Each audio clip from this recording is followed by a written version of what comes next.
mondial 2010, le MAG. J'accueille tout de suite mon duo de choc, j'ai nommé Damien Desroches, Damien, et Julien Bourben. Un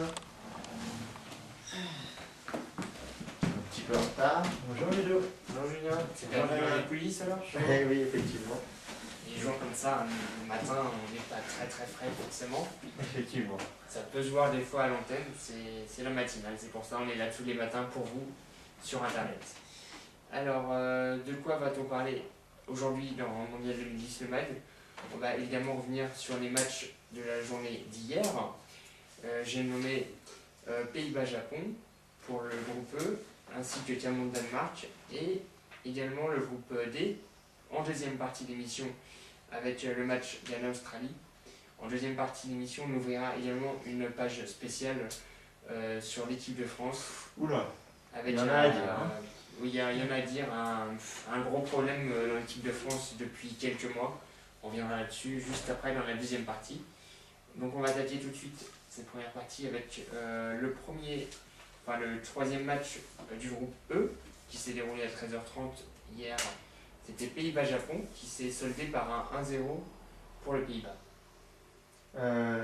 Oui, effectivement, 1-0 pour le Pays-Bas, c'était prévisible, on l'avait dit dans nos pronostics que nous pronostiquions une victoire des Pays-Bas, il me semble, tous les trois. Ah non, Ludo avait dit un match nul, un partout.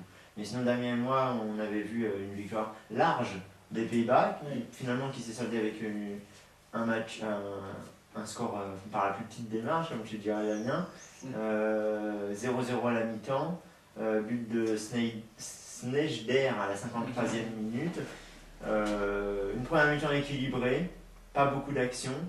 Une deuxième mi-temps avec plus d'action hollandaise, ce qui a provoqué donc le but en début de deuxième mi-temps.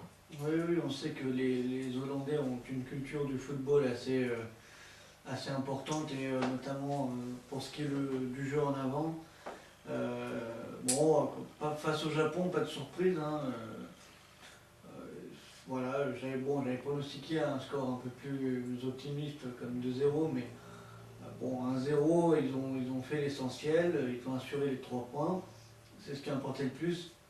À noter qu'ils ont eu de très belles occasions qui n'ont pas été concrétisées, mais le Japon n'a pas démérité non plus, ils sont allés au charbon, ils ont vraiment tenté de leur répondre, et voilà, je trouve que ça a été un match plutôt intéressant. Oui, effectivement, c'était, comme tu dis, c'était assez, pour la première mi-temps, en tout cas, c'était assez équilibré. 10 tirs pour le Japon, 9 tirs pour les Hollandais, 5 corners pour le Japon, 4 corners pour les Pays-Bas. Un carton jaune seulement dans ce match, donc il y avait du respect. Beaucoup de discipline. Donc pour les Pays-Bas. Et par contre, malgré tout, un score petit, mais 61% de possession de balle pour les Pays-Bas. Les deux équipes ont effectué 3 remplacements.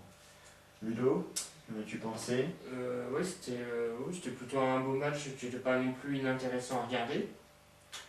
À noter que suite à ce match, les Pays-Bas sont déjà qualifiés d'office pour les huitièmes de finale. On reviendra sur le classement de ce groupe E juste après le retour sur le deuxième match du groupe E qui était en soirée, qui était Cameroun-Danemark, qui s'est déroulé à 20h30, qui s'est soldé par un 2-1 pour le Danemark. Et ça, on l'avait pas forcément prévu à part Damien. Oui, oui, c'est ça, j'avais prévu que le Danemark gagnerait.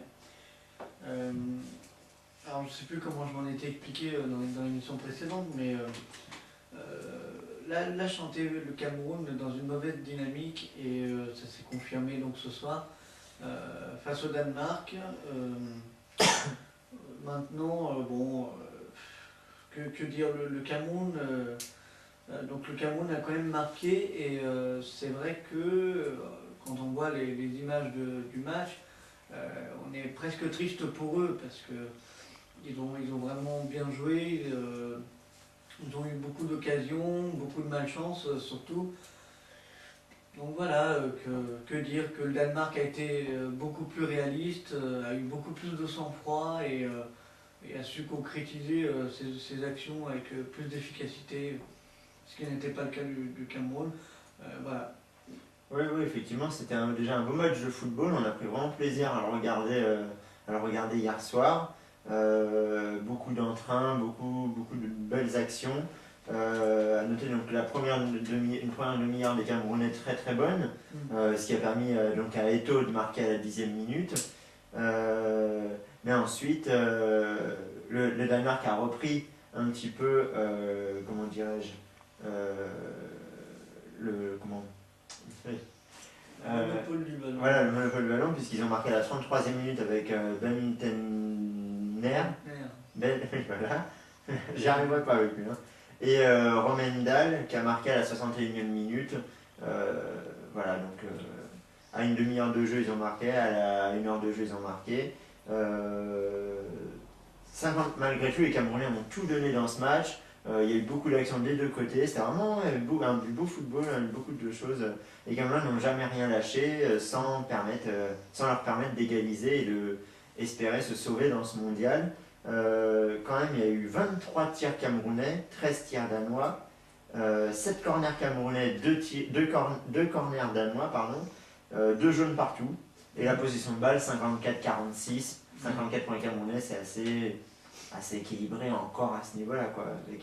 Mais donc malheureusement, malgré l'entrain, la volonté des Camerounais, ça n'a pas suffi et Ludo va nous dire ce qui se passe pour eux, quoi. Oui, donc c'était effectivement également un beau match. C'est vrai que la journée d'hier, les 3 matchs qui étaient à suivre, c'était quand même 3 matchs plutôt intéressants à regarder, pas inintéressants, franchement, il faut le dire. Et donc pour revenir à ce match Cameroun-Danemark, et ben, donc, pour le premier match du groupe Pays-Bas-Japon, ça a qualifié d'office le Pays-Bas.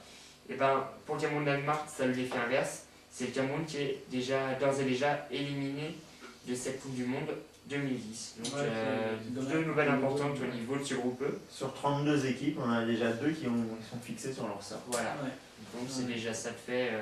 Et donc pour revenir sur ce groupe E, donc le Pays-Bas qui est qualifié d'office avec 6 points. En deuxième position, on a le Japon avec 3 points. Le Danemark qui est également avec 3 points en troisième position dans le classement.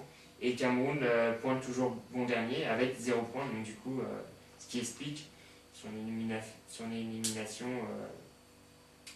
Prématurée. voilà. Son Son élimination assurée déjà. Voilà. Voilà, sur ce groupe E, c'est tout ce qu'on pouvait dire à la suite des 2 matchs de la journée d'hier. Je vous propose de nous retrouver tout de suite après pour la deuxième partie de Mondial 2010 le MAD, avec l'analyse du match du groupe D Ghana-Australie et avec une page spéciale sur l'équipe de France. On se retrouve tout de suite. A tout de suite. Tout de suite.